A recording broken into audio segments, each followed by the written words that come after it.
Hi everyone, welcome to Mountain Home Stories. I hope you have been reading along with me. I've been reading The Story Anne of Green Gables by L.M.Montgomery. The earlier episodes have all been uploaded in my channel. If you haven't read them, please do hear those stories first and then come back to listen to today's episode. A gentle reminder, if you're new to my channel, please do consider subscribing to it. And now, without wasting any further time, let's just dive into today's episode. Read along with me. Chapter 33. The Hotel Concert. "Put on your white organdy by all means, Anne," advised Diana decidedly. They were together in the east gable chamber. Outside it was only twilight, a lovely yellowish-green twilight with a clear blue cloudless sky.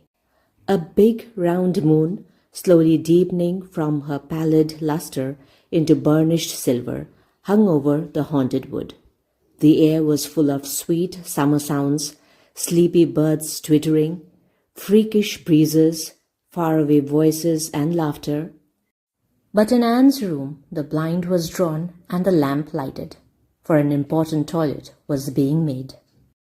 The east gable was a very different place from what it had been on that night 4 years before, when Anne had felt its bareness penetrate to the marrow of her spirit with its inhospitable chill.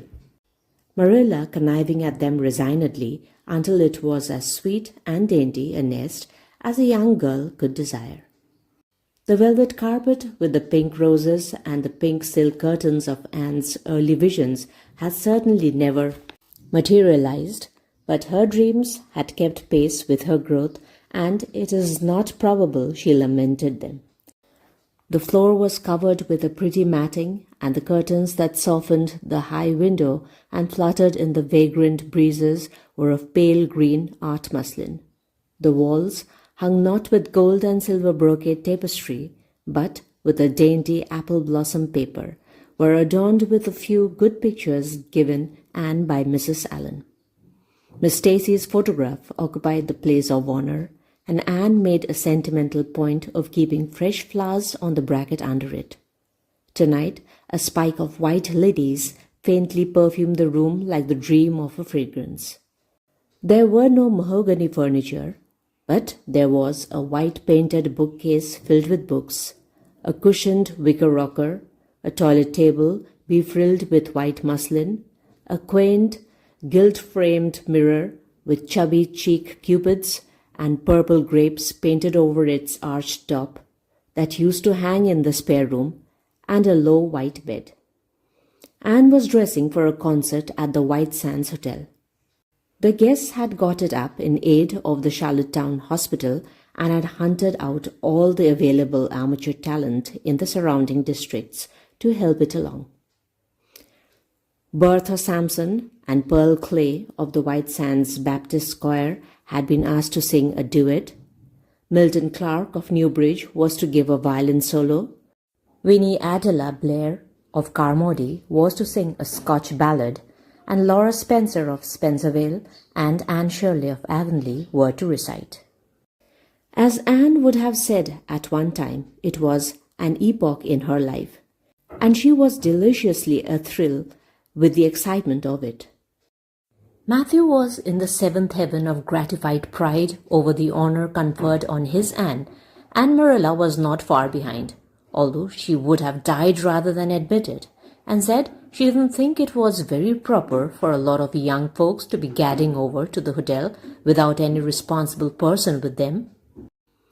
Anne and Diana were to drive over with Jane Andrews and her brother Billy in their double-seated buggy, and several other Avonlea girls and boys were going too. There was a party of visitors expected out from town, and after the concert a supper was to be given to the performers. "Do you really think the organdy will be best?" queried Anne anxiously. "I don't think it's as pretty as my blue-flowered muslin, and it certainly isn't so fashionable. But it suits you ever so much better," said Diana. "It's so soft and frilly and clinging. The muslin is stiff and makes you look too dressed up.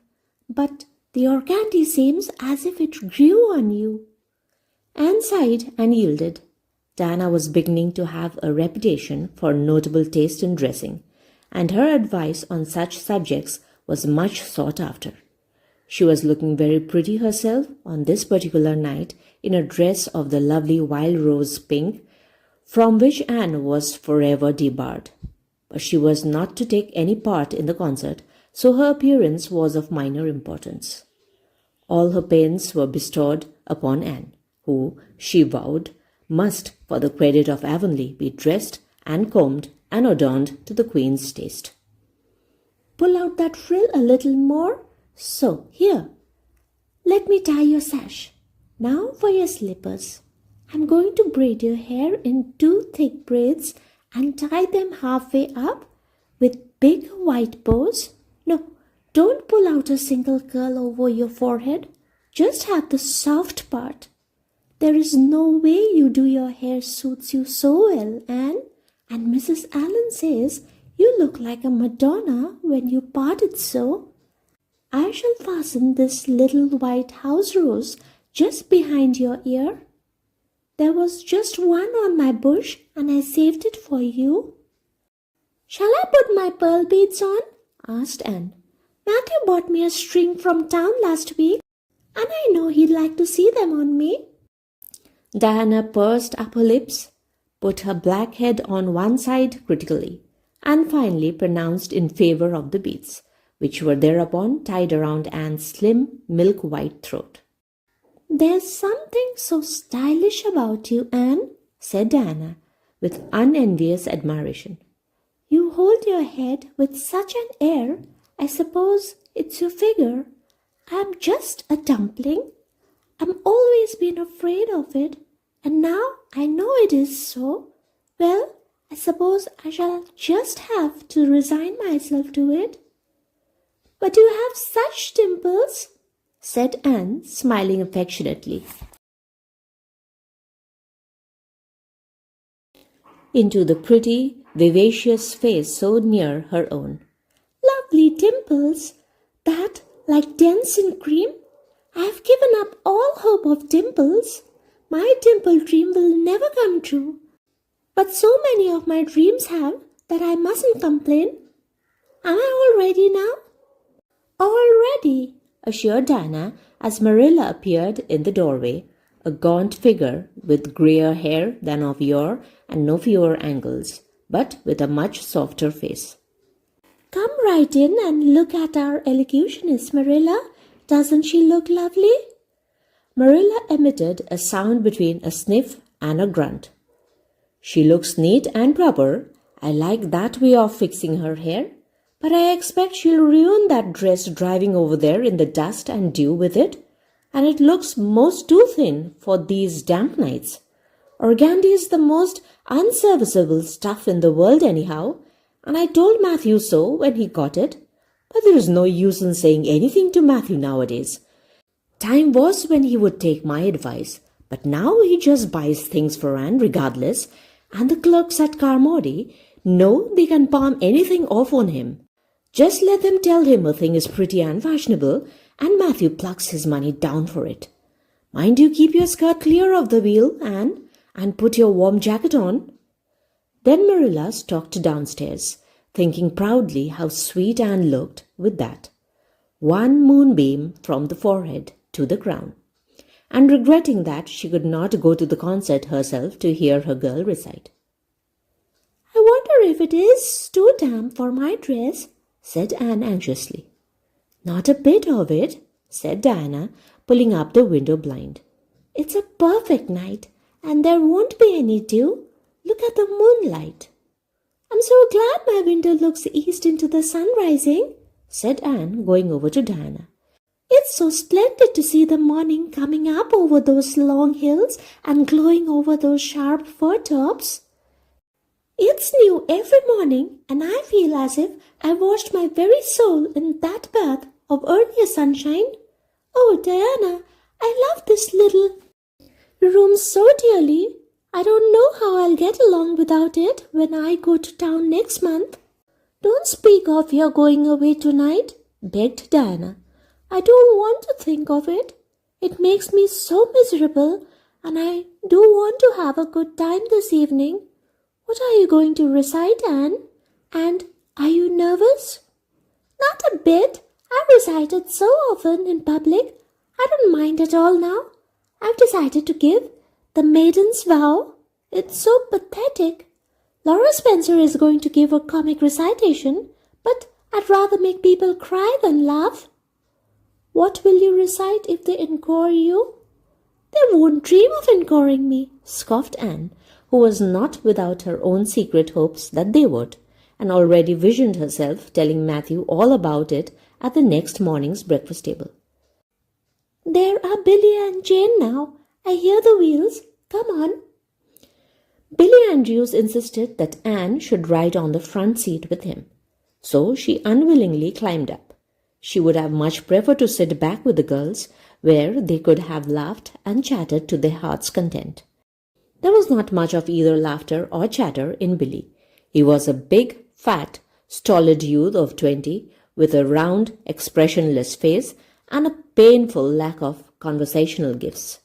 But he admired Anne immensely and was puffed up with pride over the prospect of driving to White Sands with that slim, upright figure beside him. Anne, by dint of talking over her shoulder to the girls and occasionally passing a sop of civility to Billy, who grinned and chuckled and never could think of any reply until it was too late, contrived to enjoy the drive in spite of all. It was a night for enjoyment. The road was full of buggies, all bound for the hotel, and laughter, silver clear, echoed and re-echoed along it. When they reached the hotel, it was a blaze of light from top to bottom. They were met by the ladies of the concert committee, one of whom took Anne off to the performers' dressing room, which was filled with the members of Charlottetown Symphony Club, among whom Anne felt suddenly shy and frightened and contrified. Her dress, which in the East Gable had seemed so dainty and pretty, now seemed simple and plain. Too simple and plain, she thought, among all the silks and laces that glistened and rustled around her. What were her pearl beads compared to the diamonds of the big handsome lady near her? And how poor her one wee white rose must look beside all the hothouse flowers the others wore. Anne laid her hat and jacket away and shrank miserably into a corner. She wished herself back in the white room at Green Gables. It was still worse on the platform for the big concert hall of the hotel, where she presently found herself. The electric lights dazzled her eyes. The perfume and hum bewildered her. She wished she was sitting down in the audience with Diana and Jane, who seemed to be having a splendid time away at the back. She was wedged in between a stout lady in pink silk and a tall, scornful-looking girl in a white lace dress. The stout lady occasionally turned her head squarely around and surveyed Anne through her eyeglasses until Anne, acutely sensitive of being so scrutinized, felt that she must scream aloud. And the white lace girl kept talking audibly to her next neighbor about the country bumpkins and rustic bellies in the audience, languidly anticipating such fun from the display of local talent on the program. Anne believed that she would hate that white lace girl to the end of life. Unfortunately for Anne, a professional elocutionist was staying at the hotel and had consented to recite. She was a lithe, dark-eyed woman in a wonderful gown of shimmering grey stuff like woven moonbeams, with gems on her neck and in her dark hair. She had a marvelously flexible voice and a wonderful power of expression.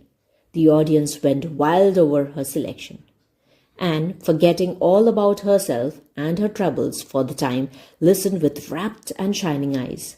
But when the recitation ended, she suddenly put her hands over her face. She could never get up and recite after that. Never. Had she ever thought she could recite? Oh, if she were only back at Green Gables! At this unpropitious moment, her name was called. Somehow Anne, who did not notice the rather guilty little start of surprise the white lace girl gave, and would not have understood the subtle compliment implied therein if she had, got on her feet and moved dizzily out to the front. She was so pale that Diana and Jane, down in the audience, clasped each other's hands in nervous sympathy. Anne was the victim of an overwhelming attack of stage fright. Often as she had recited in public, she had never before faced such an audience as this, and the sight of it paralyzed her energies completely. Everything was so strange, so brilliant, so bewildering, the rows of ladies in evening dress, the critical faces, the whole atmosphere of wealth and culture about her. Very different this from the plain benches at the debating club, filled with the homely, sympathetic faces of friends and neighbors. These people, she thought, would be merciless critics. Perhaps, like the white lace girl, they anticipated amusement from her rustic efforts. She felt hopelessly, helplessly ashamed and miserable. Her knees trembled, her heart fluttered, a horrible faintness came over her. Not a word could she utter, and the next moment she would have fled from the platform despite the humiliation which, she felt, must ever after be her portion if she did so. But suddenly, as she dilated, frightened eyes gazed out over the audience, she saw Gilbert Blythe, away at the back of the room, bending forward with a smile on his face, a smile which seemed to Anne at once triumphant and taunting. In reality, it was nothing of the kind. Gilbert was merely smiling with appreciation of the whole affair in general and of the effect produced by Anne's slender white form and the spiritual face against a background of palms in particular. Josie Pye, whom he had driven over, sat beside him, and her face certainly was both triumphant and taunting. But Anne did not see Josie, and would not have cared if she did. She drew a long breath and flung her head up proudly, courage and determination tingling over her like an electric shock. She would not fail before Gilbert Blythe. He should never be able to laugh at her. Never, never. Her fright and nervousness vanished, and she began her recitation, her clear, sweet voice reaching to the farthest corner of the room without a tremor or a break. Self-possession was fully restored to her, and in the reaction from the horrible moment of powerlessness, she recited as she had never done before. When she finished, there were bursts of earnest applause. Anne, stepping back to her seat, blushing with shyness and delight, found her hand vigorously clasped and shaken by the stout lady in pink silk. "My dear, you did splendidly," she puffed. "I've been crying like a baby. Actually, I have. There, they are encoring you.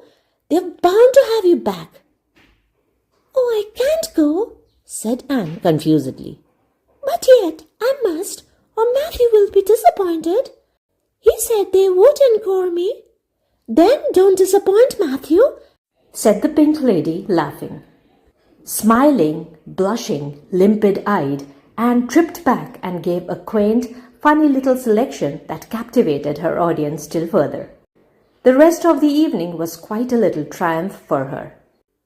When the concert was over, the stout pink lady, who was the wife of an American millionaire, took her under her wing and introduced her to everybody, and everybody was very nice to her.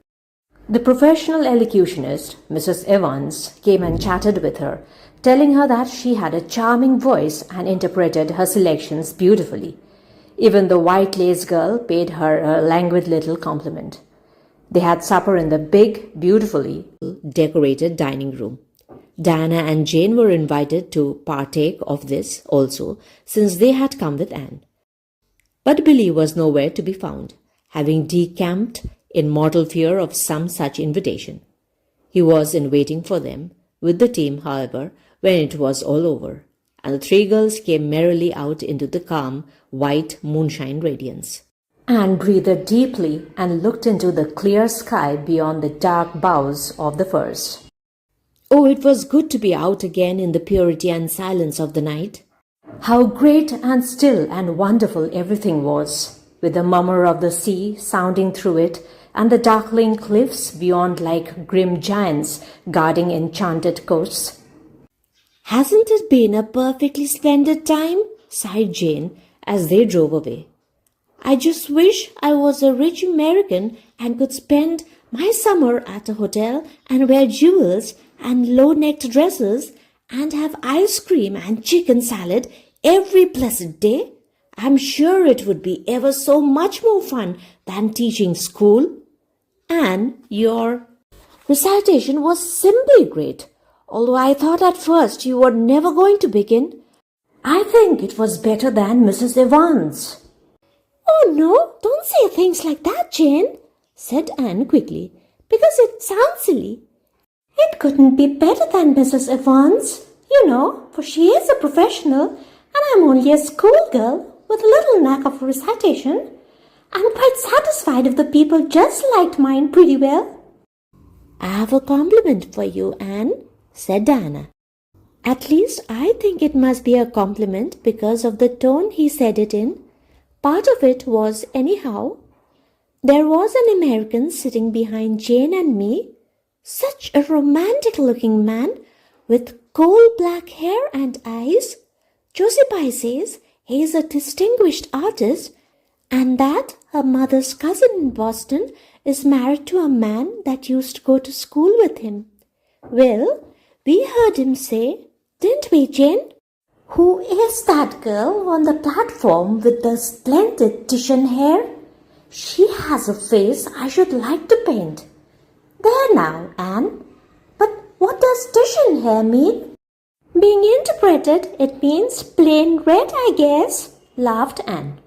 Titian was a very famous artist who liked to paint red-haired women. Did you see all the diamonds those ladies wore? Sighed Jane. They were simply dazzling. Wouldn't you just love to be rich, girls? We are rich, said Anne staunchly. Why, we have 16 years to our credit, and we are happy as queens, and we have all got imagination, more or less. Look at the sea, girls, all silver and shadow and vision of things not seen. We couldn't enjoy its loveliness any more if we had millions of dollars and ropes of diamonds. You wouldn't change into any of those women if you could. Would you want to be that white lace girl and wear a sour look all your life, as if you had been born turning up your nose at the world? Or the pink lady, kind and nice as she is, so stout and short that you'd really no figure at all? Or even Mrs. Evans, with that sad look in her eyes? She must have been dreadfully unhappy sometime to have such a look. You know you wouldn't, Jane Andrews. I don't know exactly, said Jane, unconvinced. I think diamonds would comfort a person for a good deal. Well, I don't want to be anyone but myself, even if I go uncomforted by diamonds all my life, declared Anne. I'm quite content to be Anne of Green Gables, with my string of pearl beads. I know Matthew gave me as much love with them as ever went with Madame, the Pink Lady's jewels. Chapter 34. A Queen's Girl. The next 3 weeks were busy ones at Green Gables, for Anne was getting ready to go to Queen's, and there was much sewing to be done and many things to be talked over and arranged. Anne's outfit was ample and pretty, for Matthew saw to that, and Marilla for once made no objections whatever to anything he purchased or suggested. More, one evening she went up to the east gable with her arms full of a delicate pale green material. Anne, here's something for a nice light dress for you. I don't suppose you really need it. You have plenty of pretty waists. But I thought maybe you'd like something real dressy to wear if you were asked out anywhere of an evening in town, to a party or anything like that. I hear that Jane and Ruby and Josie have got evening dresses, as they call them, and I don't mean you shall be behind them. I got Mrs. Allen to help me pick it in town last week, and we'll get Emily Gillis to make it for you. Emily has got taste, and her fits aren't to be equaled. Oh, Marilla, it's just lovely, said Anne. Thank you so much. I don't believe you ought to be so kind to me. It's making it harder every day for me to go away. The green dress was made up, with as many tucks and frills and shirrings as Emily's taste permitted. Anne put it on one evening for Matthew's and Marilla's benefit and recited the Maiden's Vow for them in the kitchen. As Marilla watched the bright, animated face and graceful motions, her thoughts went back to the evening Anne had arrived at Green Gables, and memory recalled a vivid picture of the odd, frightened child in her preposterous yellowish-brown wincey dress, the heartbreak looking out of her tearful eyes. Something in the memory brought tears to Marilla's own eyes. "I declare my recitation has made you cry, Marilla," said Anne, gaily stooping over Marilla's chair to drop a butterfly kiss on that lady's cheek. "Now, I call that a positive triumph." "No, I wasn't crying over your piece," said Marilla, who would have scorned to be betrayed into such weakness by any poetry stuff. "I just couldn't help thinking of the little girl you used to be, Anne. And I was wishing you could have stayed a little girl, even with all your queer ways. You've grown up now, and you're going away. And you look so tall and stylish and so different altogether in that dress, as if you didn't belong in Avonlea at all. And I just got lonesome thinking it all over." "Marilla!" Anne sat down on Marilla's gingham lap, took Marilla's lined face between her hands, and looked gravely and tenderly into Marilla's eyes. "I'm not a bit changed, not really. I'm only just pruned down and branched out. The real me, back here, is just the same. It won't make a bit of difference where I go or how much I change outwardly. At heart, I shall always be your little Anne, who will love you and Matthew and dear Green Gables more and better every day of her life." Anne laid her fresh young cheek against Marilla's faded one and reached out a hand to pull Matthew's shoulder.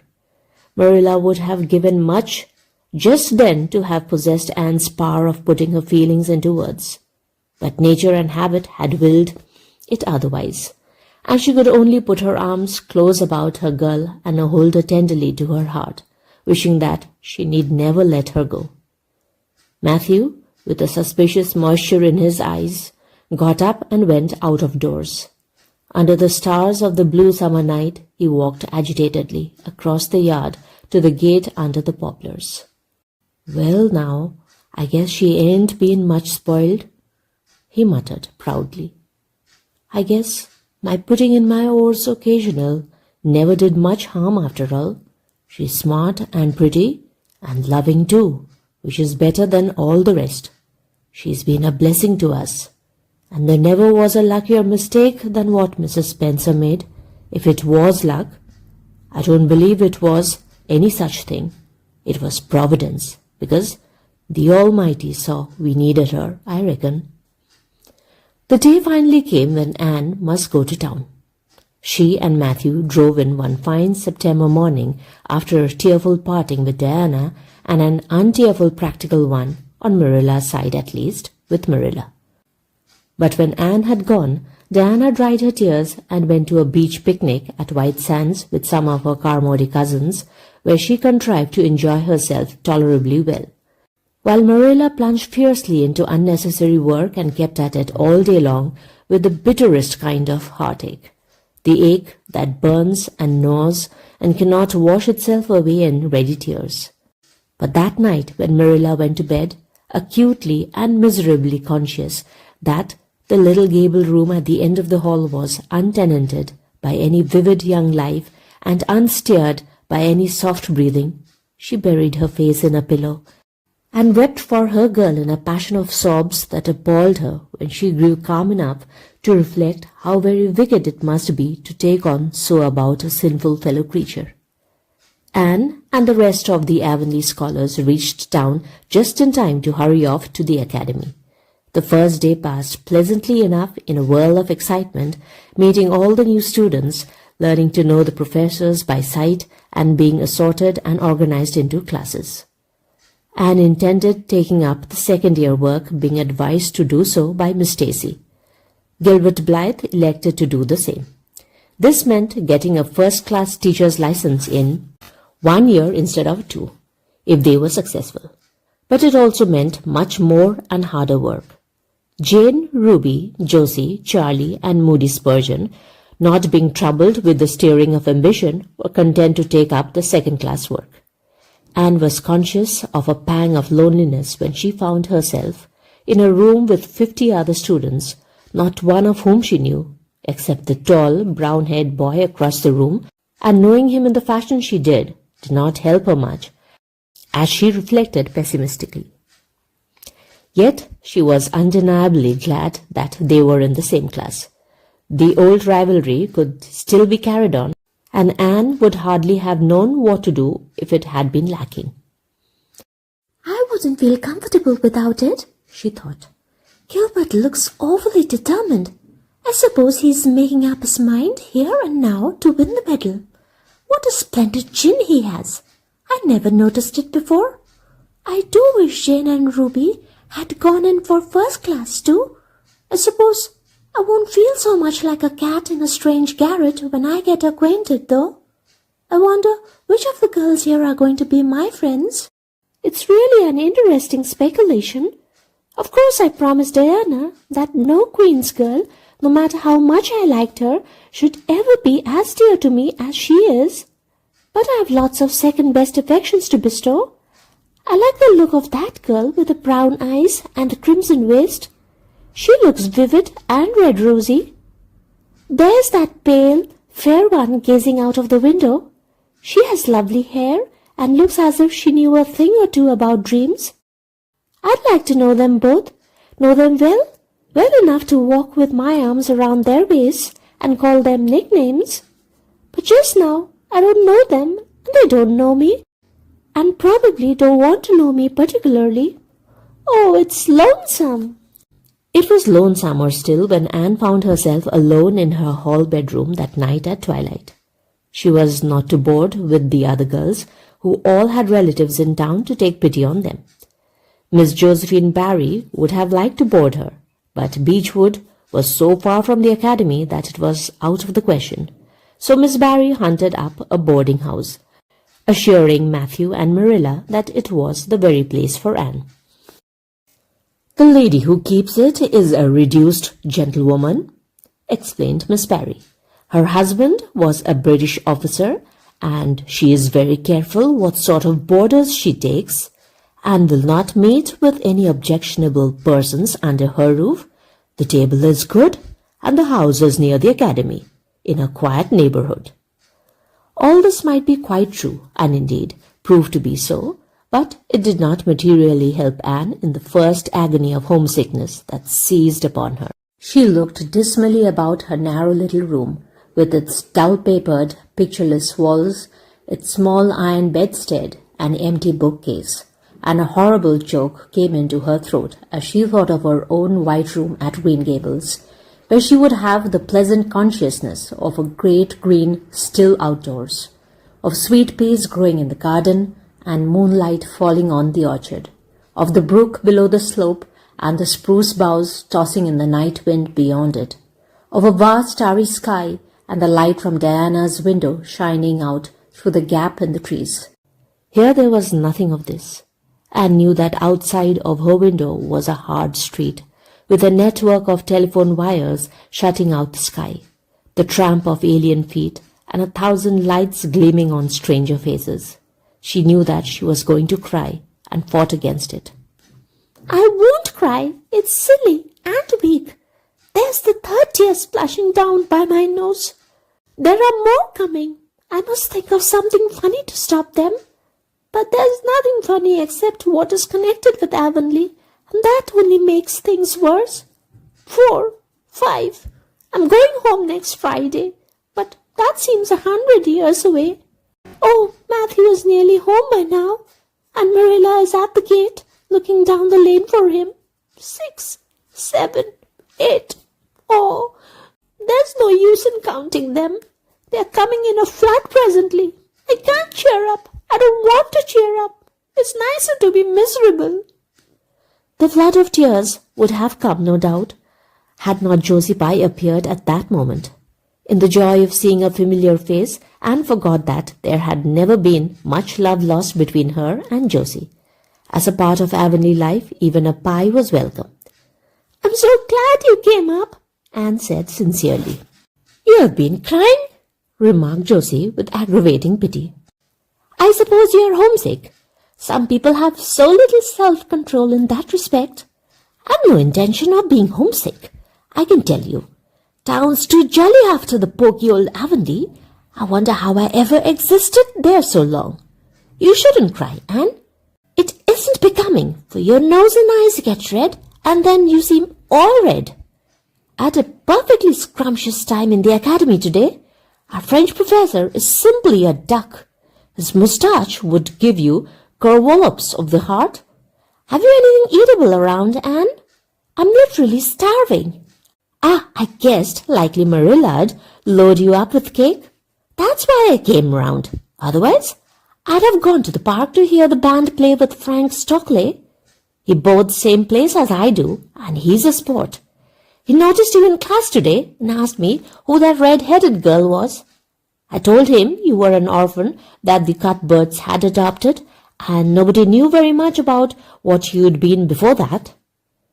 Anne was wondering if, after all, solitude and tears were not more satisfactory than Josie Pye's companionship, when Jane and Ruby appeared, each with an inch of Queen's colour ribbon, purple and scarlet, pinned proudly to her coat. As Josie was not speaking to Jane just then, she had to subside into comparative harmlessness. "Well," said Jane with a sigh, "I feel as if I had lived many moons since the morning. I ought to be home studying my Virgil. That horrid old professor gave us 20 lines to start in on tomorrow. But I simply couldn't settle down to study tonight. And methinks I see the traces of tears. If you have been crying, do own up. It will restore my self-respect, for I was shedding tears freely before Ruby came along. I don't mind being a goose so much if somebody else is goosey too. Cake? You'll give me a teeny piece, won't you? Thank you. It has the real Avonlea flavor." Ruby, perceiving the Queen's calendar lying on the table, wanted to know if Anne meant to try for the gold medal. Anne blushed and admitted she was thinking of it. "Oh, that reminds me," said Josie. "Queen's is to get one of the Avery scholarships after all. The word came today. Frank Stockley told me. His uncle is one of the board of governors, you know. It will be announced in the academy tomorrow." "An Avery scholarship?" Anne felt a heart beat more quickly, and the horizons of her ambition shifted and broadened as if by magic. Before Josie had told the news, Anne's highest pinnacle of aspiration had been a teacher's provincial license, first class at the end of the year, and perhaps the medal. But now, in one moment, Anne saw herself winning the Avery scholarship, taking an arts course at Redmond College, and graduating in a gown and mortar board before the echo of Josie's words had died away. For the Avery scholarship was in English, and Anne felt that here her foot was on native heath.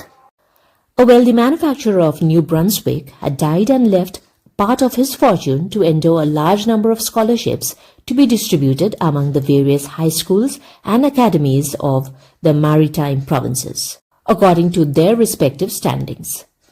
There had been much doubt whether one would be allotted to Queen's, but the matter was settled at last, and at the end of the year, the graduate who made the highest mark in English and English literature would win the scholarship. $250 a year for 4 years at Redmond College. No wonder that Anne went to bed that night with tingling cheeks. "I'll win that scholarship if hard work can do it," she resolved. "Wouldn't Matthew be proud if I got to be a BA? Oh, it's delightful to have ambitions. I'm so glad I have such a lot, and there never seems to be an end to them. That's the best of it. Just as soon as you attain to one ambition, you see another one glittering higher up still. It does make life so interesting." Chapter 35. The Winter at Queen's. Anne's homesickness wore off, greatly helped in the wearing by her weekend visits home. As long as the open weather lasted, the Avonlea students went out to Carmody on the New Branch Railway every Friday night. Diana and several other Avonlea young folks were generally on hand to meet them, and they all walked over to Avonlea in a merry party. Anne thought those Friday evening gypsyings over the autumnal hills in the crisp golden air, with the home lights of Avonlea twinkling beyond, were the best and dearest hours in the whole week.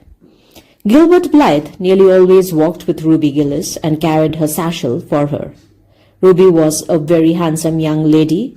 Now, thinking herself quite as grown up as she really was, she wore her skirts as long as her mother would let her and did her hair up in town, though she had to take it down when she went home.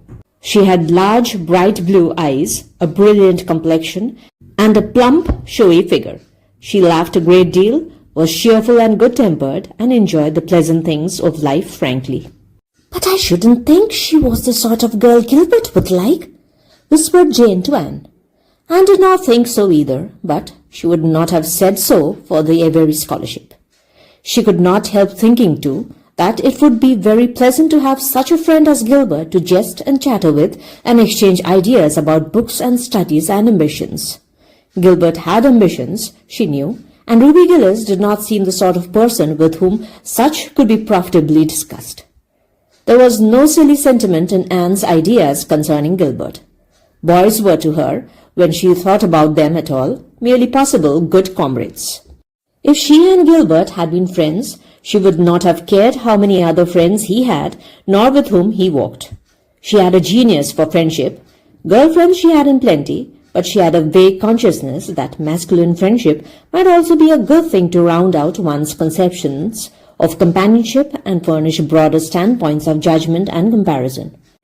Not that Anne could not put her feelings on the matter into just such clear definition, but she thought that if Gilbert had ever walked home with her from the train, over the crisp fields and along the ferny byways, they might have had many and merry and interesting conversations about the new world that was opening around them and their hopes and ambitions therein. Gilbert was a clever young fellow with his own thoughts about things and a determination to get the best out of life and put the best into it. Ruby Gillis told Jane Andrews that she didn't understand half the things Gilbert Blythe said. He talked just like Anne Shirley did when she had a thoughtful fit on, and for her part, she didn't think it any fun to be bothering about books and that sort of thing when you didn't have to. Frank Stockley had lots more dash and go, but then he wasn't half as good-looking as Gilbert, and she really couldn't decide which she liked best. In the academy, Anne gradually drew a little circle of friends about her, thoughtful, imaginative, ambitious students like herself. With the rose-red girl, Stella Maynard, and the dream girl, Priscilla Grant, she soon became intimate, finding the latter pale, spiritual-looking maiden to be full to the brim of mischief and pranks and fun, while the vivid, black-eyed Stella had a heart full of wistful dreams and fancies, as aerial and rainbow-like as Anne's own. After the Christmas holidays, the Avonlea students gave up going home on Fridays and settled down to hard work. By this time, all the Queen's scholars had gravitated into their own places in the ranks, and the various classes had assumed distinct and subtle shadings of individuality. Certain facts had become generally accepted. It was admitted that the medal contestants had practically narrowed down to three: Gilbert Blythe, Anne Shirley, and Lewis Wilson. The Avery scholarship was more doubtful, any one of a certain six being a possible winner. The bronze medal for mathematics was considered as good as won by a fat, funny, little-up country boy with a bumpy forehead and a patched coat. Ruby Gillis was the handsomest girl of the year at the academy. In the second-year class, Stella Maynard carried off the palm for beauty, with small but critical minority in favor of Anne Shirley. Ethel Marr was admitted by all competent judges to have the most stylish modes of hairdressing, and Jane Andrews, plain, plodding, conscientious Jane, carried off the honors in the domestic science course. Even Josie Pye attained a certain preeminence as the sharpest-tongued young lady in attendance at Queen's. So it may be fairly stated that Miss Stacy's old pupils held their own in the wider arena of the academical course. Anne worked hard and steadily. Her rivalry with Gilbert was as intense as it had been in Avonlea School, although it was not known in the class at large, but somehow the bitterness had gone out of it. Anne no longer wished to win for the sake of defeating Gilbert, rather for the proud consciousness of a well-won victory over a worthy foreman. It would be worthwhile to win, but she no longer thought life would be insupportable if she did not. In spite of lessons, the students found opportunities for pleasant times. Anne spent many of her spare hours at Beechwood, and generally ate her Sunday dinners there and went to church with Miss Barry. The latter was, as she admitted, growing old, but her black eyes were not dim, nor the vigor of her tongue in the least abated. But she never sharpened the latter on Anne, who continued to be a prime favorite with the critical old lady. "That Anne girl improves all the time," she said. "I get tired of other girls. There is such a provoking and eternal sameness about them. Anne has as many shades as a rainbow, and every shade is the prettiest while it lasts. I don't know that she is as assuming as she was when she was a child, but she makes me love her, and I like people who make me love them. It saves me so much trouble in making myself love them." Then, almost before anybody realized it, spring had come. Out in Avonlea, the mayflowers were peeping pinkly out on the sere barrens where snow wreaths lingered, and the mist of green was on the woods and in the valleys. But in Charlottetown, harassed Queen's students thought and talked only of examinations. "It doesn't seem possible that the term is nearly over," said Anne. "Why, last fall it seemed so long to look forward to, a whole winter of studies and classes. And here we are, with the exams looming up next week. Girls, sometimes I feel as if those exams meant everything, but when I look at the big buds swelling on those chestnut trees and the misty blue air at the end of the streets, they don't seem half so important." Jane and Ruby and Josie, who had dropped in, did not take this view of it. To them, the coming examinations were constantly very important indeed, far more important than chestnut buds or Maytime hazes. It was all very well for Anne, who was sure of passing at least, to have a moments of belittling them. But when your whole future depended on them, as the girls truly thought theirs did, you could not regard them philosophically. "I've lost 7 pounds in the last 2 weeks, sighed Jane. "It's no use to say, 'Don't worry, I will worry.' Worrying helps you some. It seems as if you were doing something when you're worrying. It would be dreadful if I failed to get my license after going to Queen's all winter and spending so much money." "I don't care," said Josie Pye. "If I don't pass this year, I'm coming back next. My father can afford to send me." And Frank Stockley says that Professor Tremaine said Gilbert Blythe was sure to get the medal and that Emily Clay would likely win the Avery scholarship. "That may make me feel badly tomorrow, Josie," laughed Anne. "But just now, I honestly feel that as long as I know the violets are coming out all purple down in the hollow below Green Gables, and that little ferns are poking their heads up in Lover's Lane, it's not a great deal of difference whether I win the Avery or not. I've done my best, and I begin to understand what is meant by the joy of the strife. Next to trying and winning, the best thing is trying and failing. Girls, don't talk about exams. Look at that arch of pale green sky over those houses and picture to yourself what it must look like over the purply dark beech woods back of Avonlea."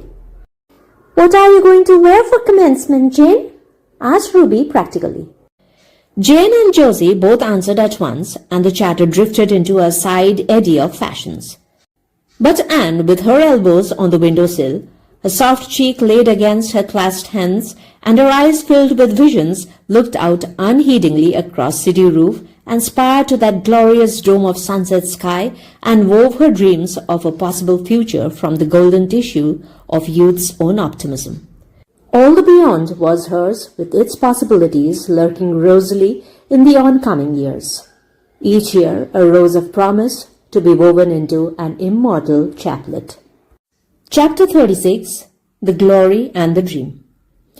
On the morning when the final results of all the examinations were to be posted on the bulletin board at Queen's, Anne and Jane walked down the street together. Jane was smiling and happy. Examinations were over and she was comfortably sure she had made a pass at least. Further considerations troubled Jane not at all. She had no soaring ambitions and consequently was not affected with the unrest attendant thereon. For we pay a price for everything we get or take in this world, and although ambitions are well worth having, they are not to be cheaply won, but exact their dues of work and self-denial, anxiety and discouragement. Anne was pale and quiet. In 10 more minutes, she would know who had won the medal and who the Avery. Beyond those 10 minutes, there did not seem, just then, to be anything worth being called time. "Of course you'll win one of them anyhow," said Jane, who couldn't understand how the faculty could be so unfair as to order it otherwise. "I have no hope of the Avery," said Anne. "Everybody says Emily Clay will win it, and I'm not going to march up to that bulletin board and look at it before everybody. I haven't the mortal courage. I'm going straight to the girls' dressing room. You must read the announcements and then come and tell me, Jane. And I implore you in the name of our old friendship to do it as quickly as possible. If I have failed, just say so without trying to break it gently. And whatever you do, don't sympathize with me. Promise me this, Jane."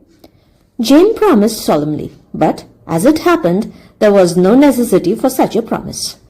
When they went up the entrance steps of Queen's, they found the hall full of boys who were carrying Gilbert Blythe around on their shoulders and yelling at the top of their voices, "Hooray for Blythe, medalist!"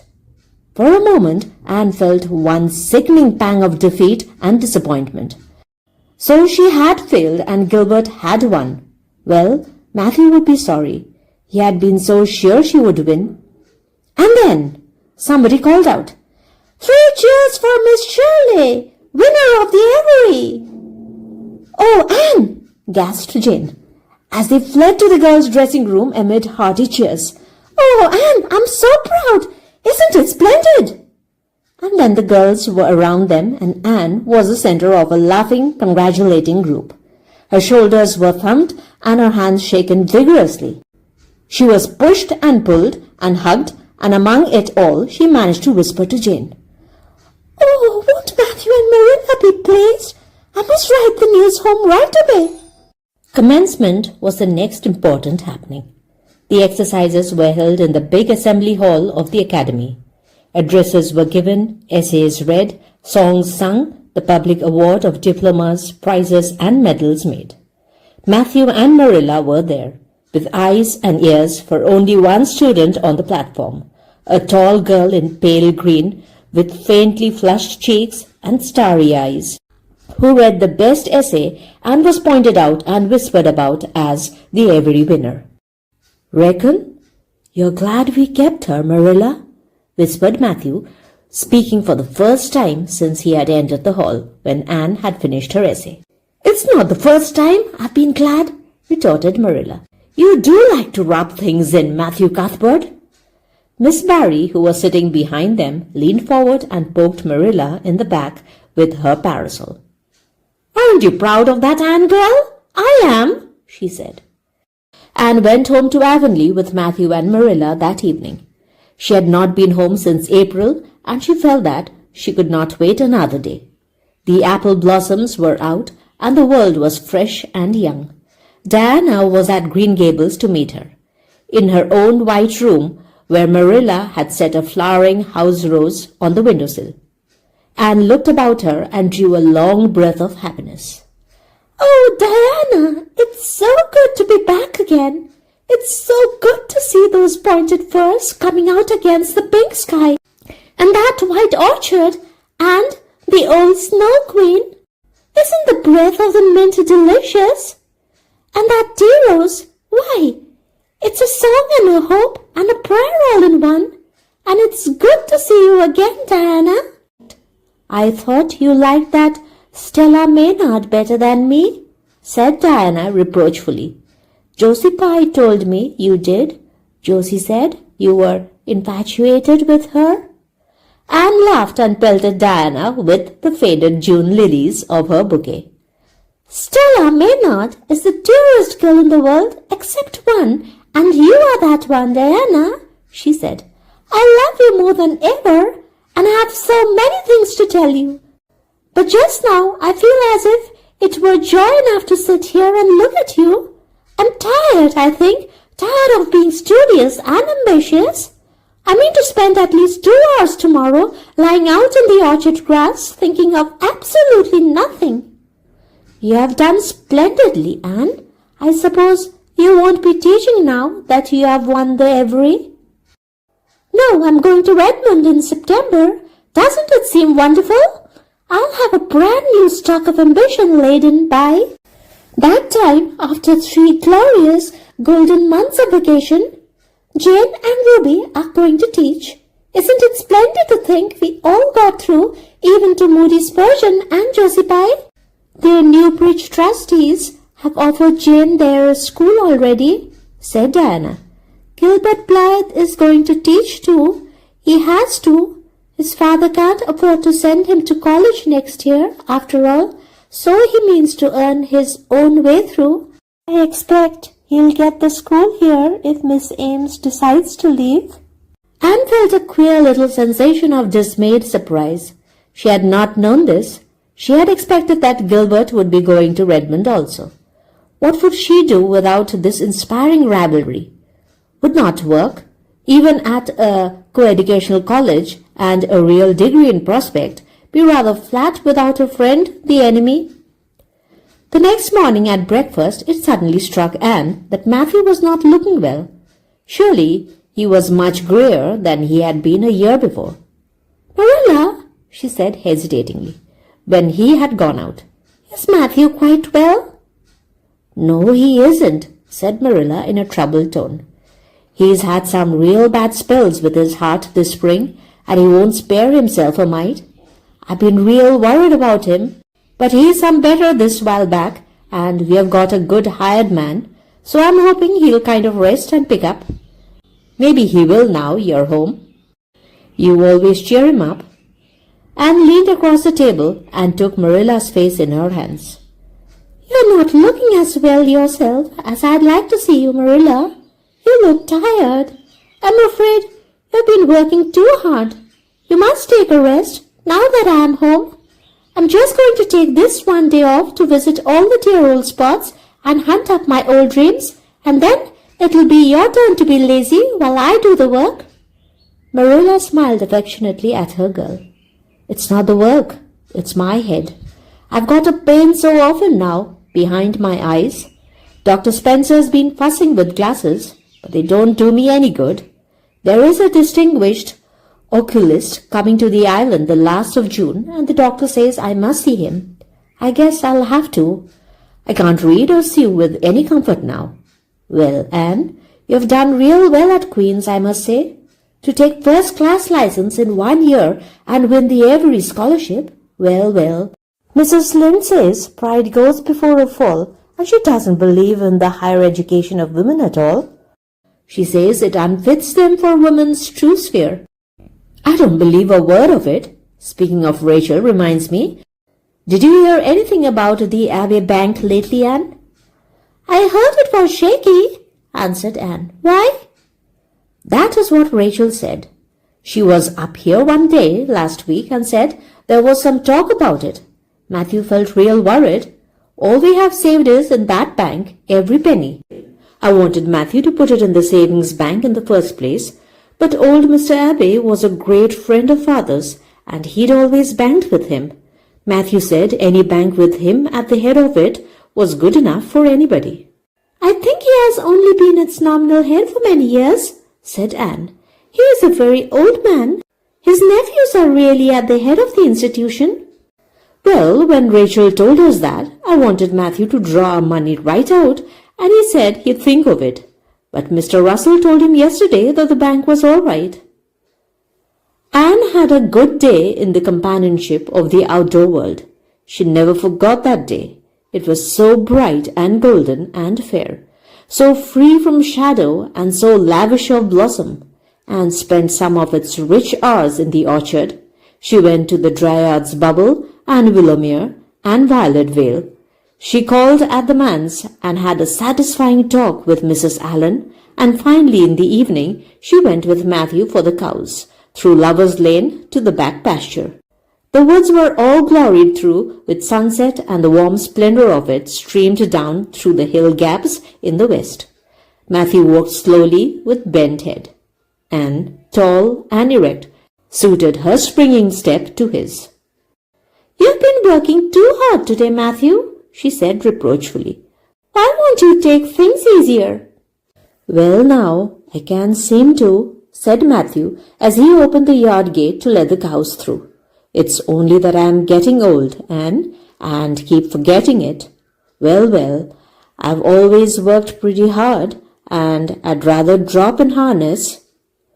"If I had been the boy you sent for," said Anne wistfully, "I'd be able to help you so much now and spare you in 100 ways. I could find it in my heart to wish I had been just for that." "Well now, I'd rather have you than a dozen boys, Anne," said Matthew, patting her hand. "Just mind you that, rather than a dozen boys. Well now, I guess it wasn't a boy that took the Avery scholarship, was it? It was a girl, my girl, that I'm proud of." He smiled his shy smile at her as he went into the yard, and took the memory of it with her when she went to her room that night and sat for a long while at her open window, thinking of the past and dreaming of the future. Outside, the Snow Queen was mistily white in the moonshine. The frogs were singing in the marsh beyond Orchard Slope, and always remembered the silvery, peaceful beauty and fragrant calm of that night.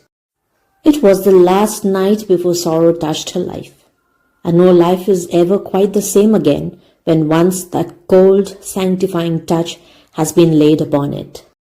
Chapter 37. The Reaper Whose Name is Death. Matthew, what is the matter? Matthew, are you sick?" It was Marilla who spoke, alarm in every jerky word. Anne came through the hall, her hands full of white narcissus. It was long before Anne could love the sight or odor of white narcissus again, in time to hear her and to see Matthew standing in the porch doorway, a folded paper in his hand, and his face strangely drawn and grey. Anne dropped her flowers and sprang across the kitchen to him at the same moment as Marilla. They were both too late. Before they could reach him, Matthew had fallen across the threshold. "He's fainted!" gasped Marilla. "Anne, run for Martin! Quick! He's at the barn!"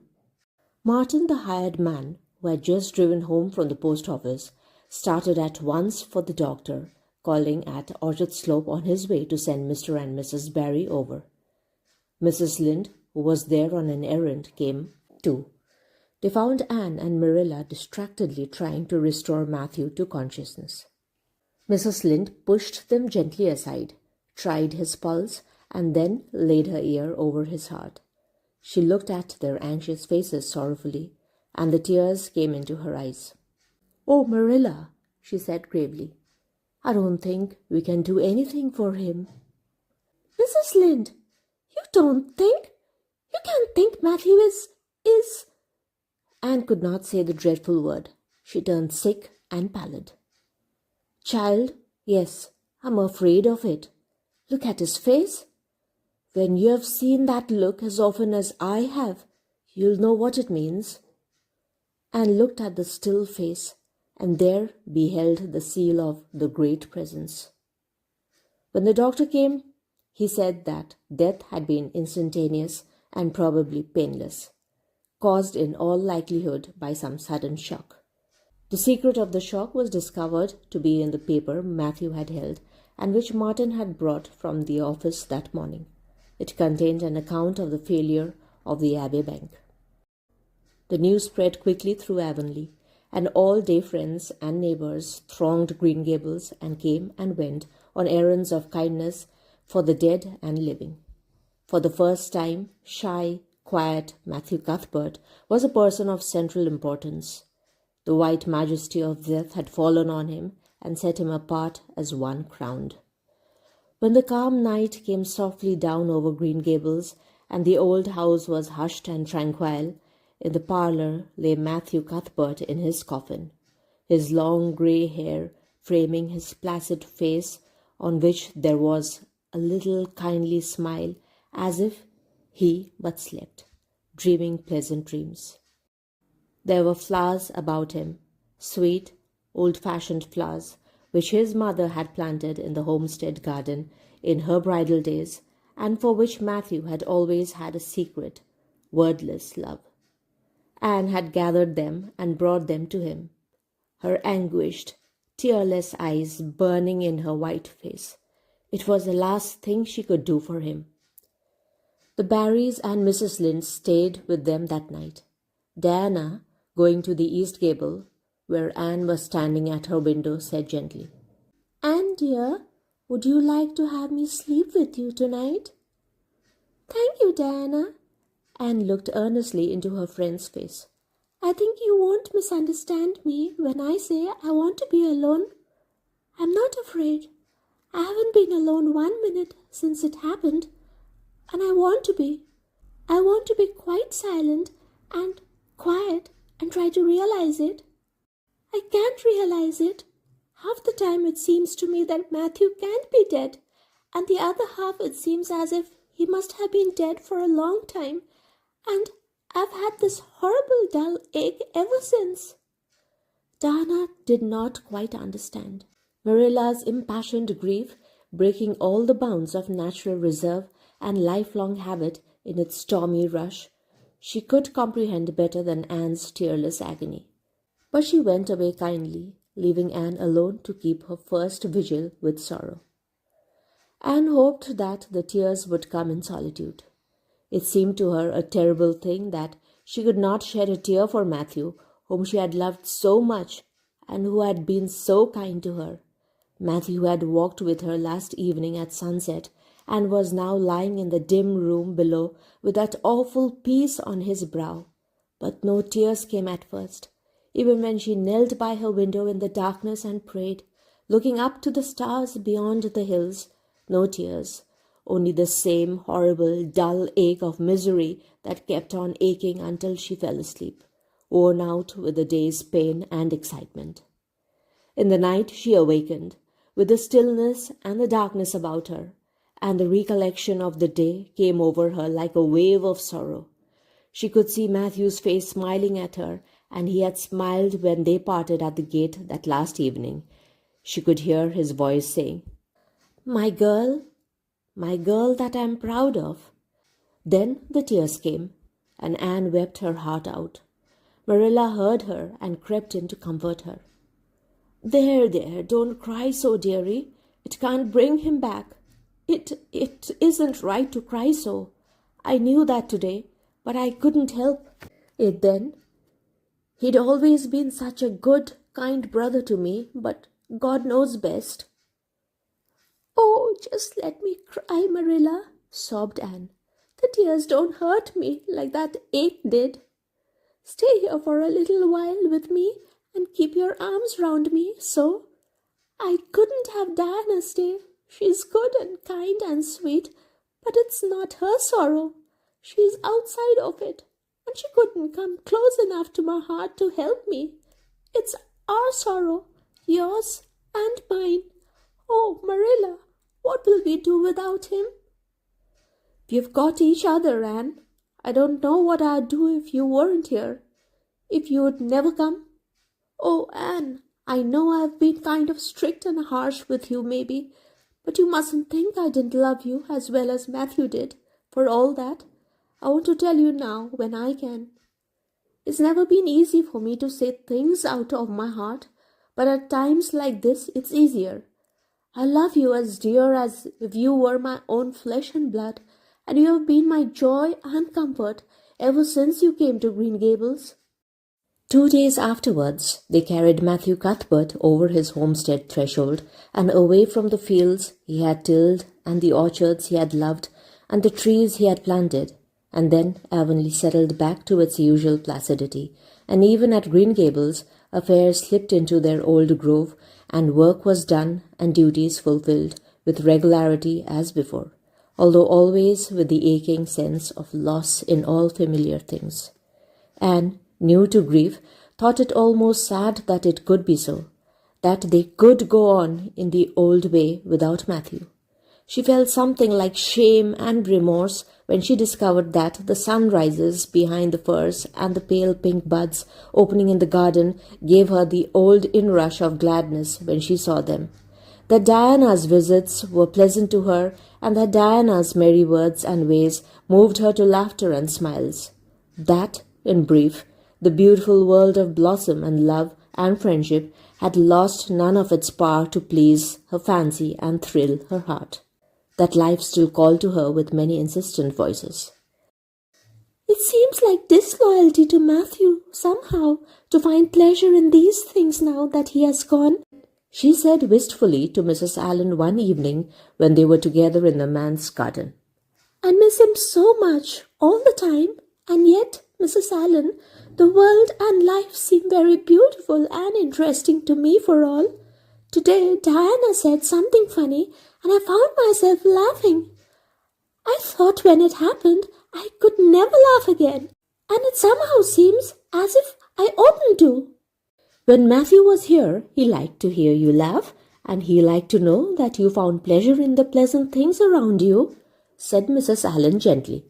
He is just away now, and he likes to know it just the same. I'm sure we should not shut our hearts against the healing influences that nature offers us. But I can understand your feeling. I think we all experience the same thing. We resent the thought that anything can please us when someone we love is no longer here to share that pleasure with us. And we almost feel as if we were unfaithful to our sorrow when we find our interest in life returning to us. I was down to the graveyard to plant a rose bush on Matthew's grave this afternoon, said Anne dreamily. I took a slip of the little white Scotch rose bush his mother brought out from Scotland long ago. Matthew always liked those roses the best. They were so small and sweet on their thorny stems. It made me feel glad that I could plant it by his grave, as if I were doing something that must please him in taking it there to be near him. I hope he has roses like them in heaven, perhaps the souls of all those little white roses that he has loved so many summers were all there to meet him. I must go home now. Marilla is all alone, and she gets lonely at twilight. She will be lonelier still, I fear, when you go away again to college, said Mrs. Allen. Anne did not reply. She said good night and went slowly back to Green Gables. Marilla was sitting on the front door steps, and Anne sat down beside her. The door was open behind them, held back by a big pink conch shell with hints of sea sunsets in its smooth inner convolutions. Anne gathered some sprays of pale yellow honeysuckle and put them in her hair. She liked the delicious hint of fragrance as some aerial benediction above her every time she moved. Dr. Spencer was here while you were away, Marilla said. He says that the specialist will be in town tomorrow, and he insists that I must go in and have my eyes examined. I suppose I'd better go and have it over. I'll be more than thankful if the man can give me the right kind of glasses to suit my eyes. You won't mind staying here alone while I'm away, will you? Martin will have to drive me in, and there's ironing and baking to do. I shall be all right. Diana will come over for company for me. I shall attend to the ironing and baking beautifully. You needn't fear that I'll starch the handkerchiefs or flavor the cake with liniment. Marilla laughed. What a girl you were for making mistakes in them days, Anne. You were always getting into scrapes. I did used to think you were possessed. Yes, indeed. I shall never forget it, smiled Anne, touching the heavy braid of hair that was wound about her shapely head. I laugh a little now sometimes when I think what a worry my hair used to be to me. But I don't laugh much, because it was a very real trouble then. I did suffer terribly with my hair and my freckles. My freckles are really gone, and people are nice enough to tell me my hair is open now.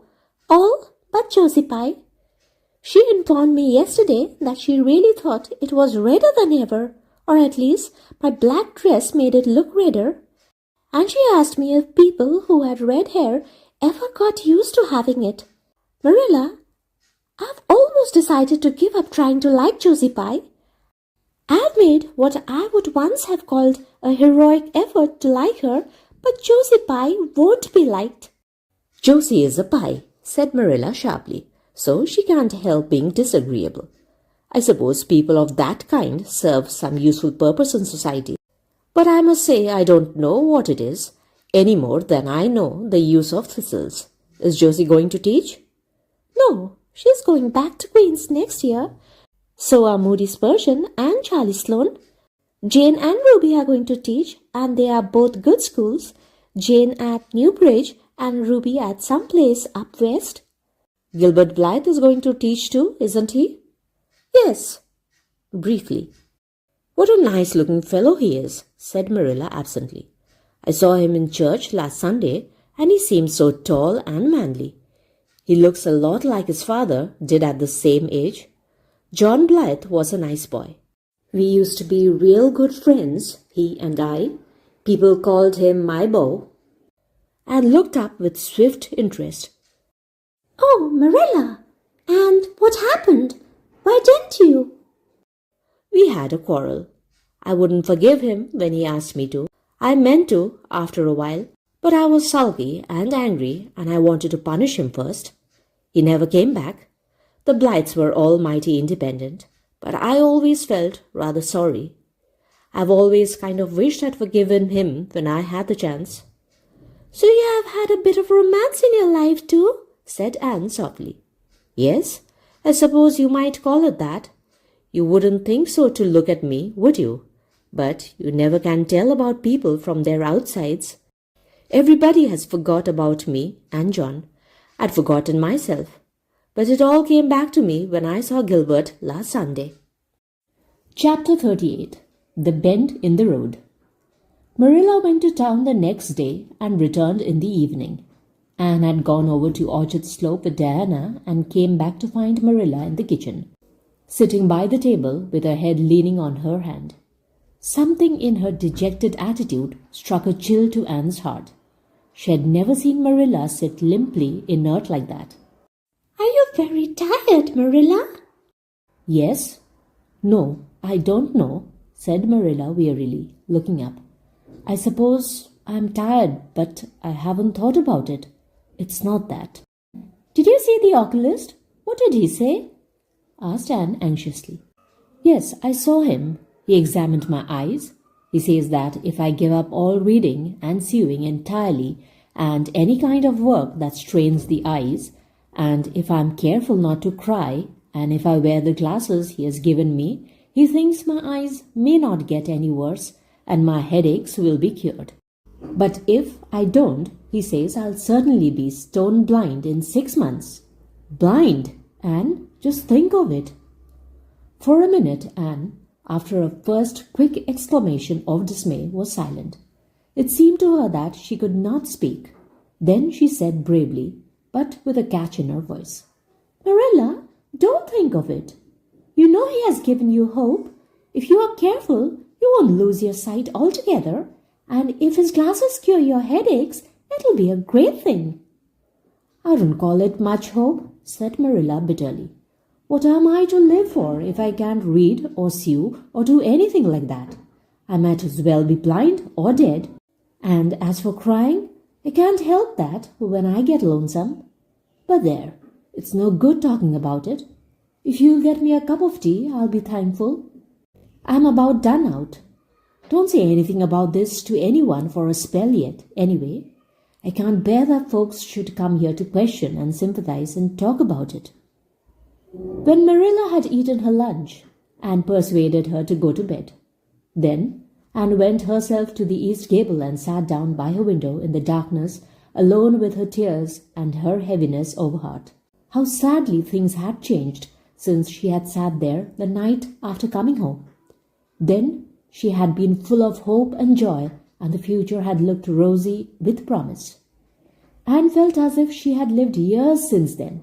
But before she went to bed, there was a smile on her lips and peace in her heart. She had looked her duty courageously in the face and found it a friend, as duty ever is when we meet it frankly. One afternoon, a few days later, Marilla came slowly in from the front yard where she had been talking to a caller, a man whom Anne knew by sight as Sadler from Carmody. Anne wondered what he could have been saying to bring that look on Marilla's face. "What did Mr. Sadler want, Marilla?" Marilla sat down by the window and looked at Anne. There were tears in her eyes in defiance of the oculist's prohibition, and her voice broke as she said, "He heard that I was going to sell Green Gables, and he wants to buy it." "Buy it? Buy Green Gables?" Anne wondered if she had heard all right. "Oh, Marilla, you don't mean to sell Green Gables?" "Anne, I don't know what else is to be done. I've thought it all over. If my eyes were strong, I could stay here and make out to look after things and manage, with a good hired man. But as it is, I can't. I may lose my sight altogether, and anyway, I'll not be fit to run things. Oh, I never thought I'd live to see the day when I'd have to sell my home. But things would only go behind worse and worse all the time, till nobody would want to buy it. Every cent of our money went in that bank, and there's some notes Matthew gave last fall to pay. Mrs. Lynde advises me to sell the farm and board somewhere, with her, I suppose. It won't bring much. It's small and the buildings are old. But it'll be enough for me to live on, I reckon. I'm thankful you're provided for with that scholarship, Anne. I'm sorry you won't have a home to come to in your vacations, that's all. But I suppose you'll manage somehow." Marilla broke down and wept bitterly. "You mustn't sell Green Gables," said Anne resolutely. "Oh, Anne, I wish I didn't have to. But you can see for yourself. I can't stay here alone. I'd go crazy with trouble and loneliness, and my sight would go. I know it would." "You won't have to stay here alone, Marilla. I'll be with you. I'm not going to Redmond." "Not going to Redmond?" Marilla lifted her worn face from her hands and looked at Anne. "Why? What do you mean?" "Just what I say. I'm not going to take the scholarship. I decided so the night after you came home from town. You surely don't think I could leave you alone in your trouble? Marilla, after all you have done for me, I've been thinking and planning. Let me tell you my plans. Mr. Barry wants to rent the farm for next year, so you won't have any bother over that. And I'm going to teach. I've applied for the school here, but I don't expect to get it, for I understand the trustee have promised it to Gilbert Black. But I can have the Carmody school. Mr. Blair told me so last night at the store.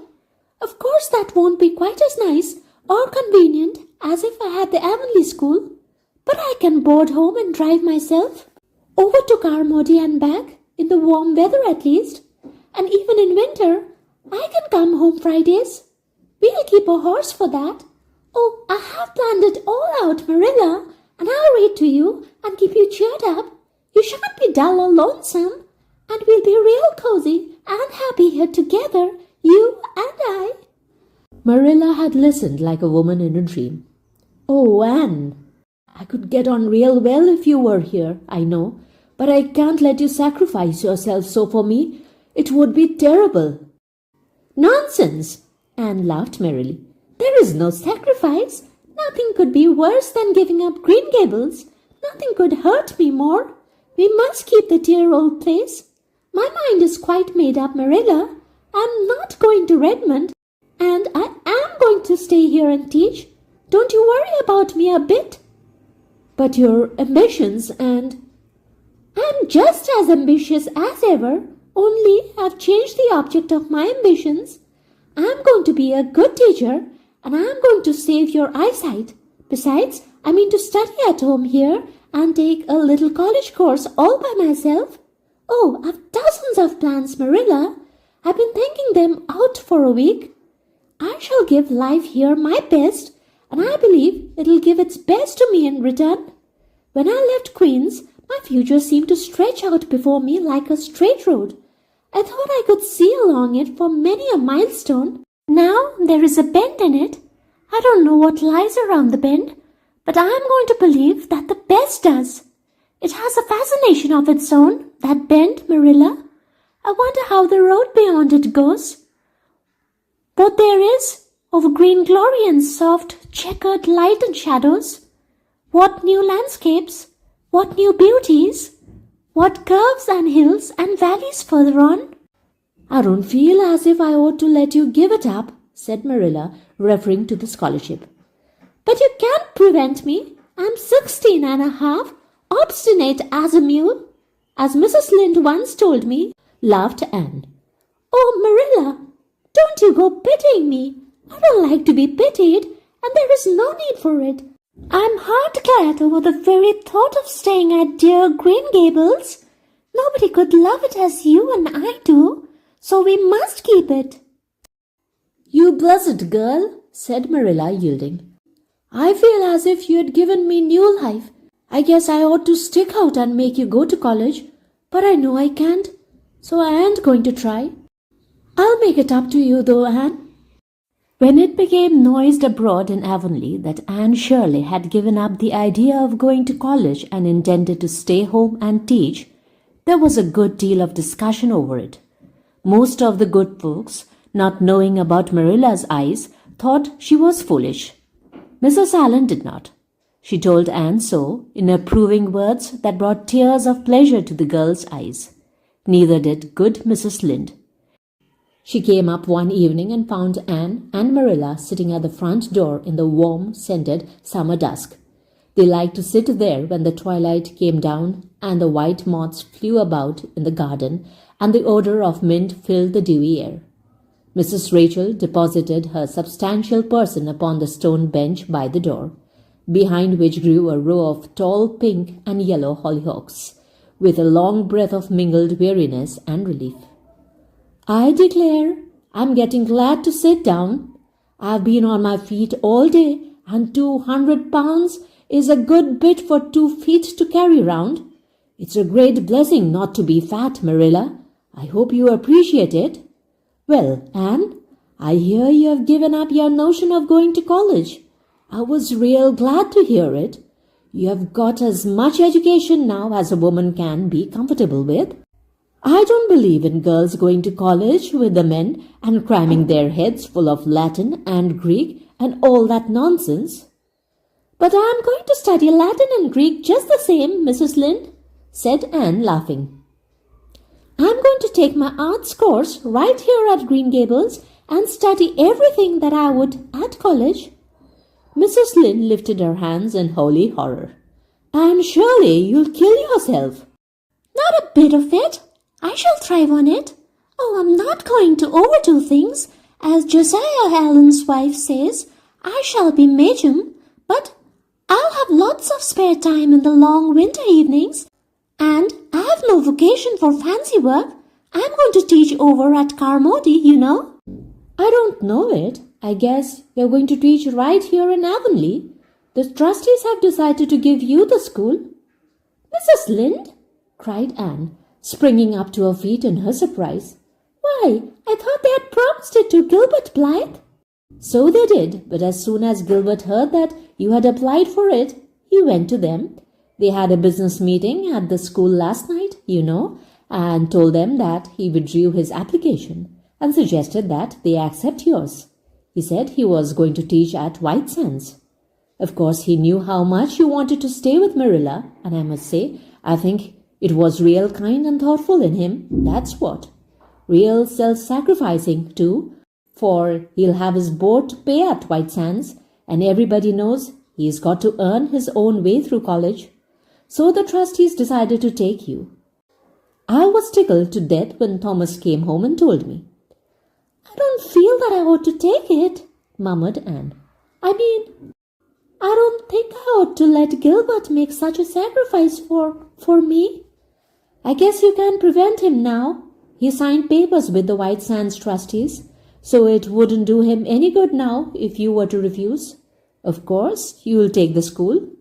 You'll get along all right, now that there are no pies going. Josie was the last of them, and a good thing she was, that's what. There's been some pie or other going to Avonlea School for the last 20 years, and I guess their mission in life was to keep school teachers reminded that Earth isn't their home. Bless my heart! What does all that winking and blinking at the Barry's gable mean?